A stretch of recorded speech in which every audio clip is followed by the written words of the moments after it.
कोथिंबीर वडी एका सोप्या पद्धतीने बघा. कोथिंबीर घेऊन कापून घेतलेली आहे बारीक चिरून.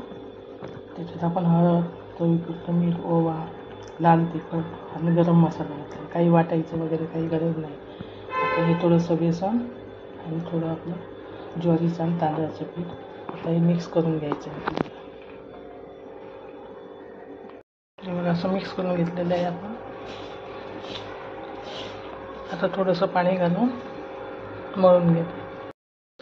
ते असं मळून घेतलेलं लागेल तर पाणी घालायचं, नाही तर घालायचं नाही. कोथिंबीरच्याच पाण्याने सगळं मळलं जातं. हे बघा, आता मी भांड्याला तेल लावून घेतलेलं आहे.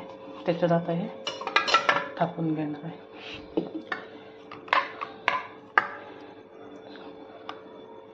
कुकरच्या भांड्यात असं ठेवून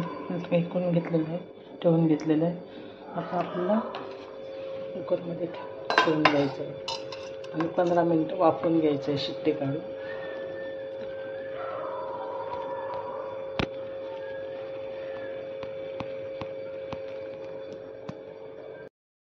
मिनटं मंद गॅसवर वाफवून घेतले, छान शिजलेले. आता आपण कट करून त्याला शॅलो फ्राय करून घ्यायचं. छान निघलेले आहे. आता आपण त्याला कट करून घ्यायचं.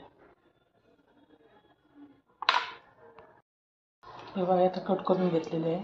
आता तव्यावर मी शॅलो फ्राय करून घेणार आहे.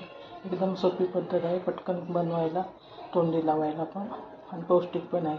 त्याच्यात आपलं बेसन, ज्वारीचं पीठ, तांदळाचं पीठ, पण ते पटकन अशी होणारी रेसिपी आहे.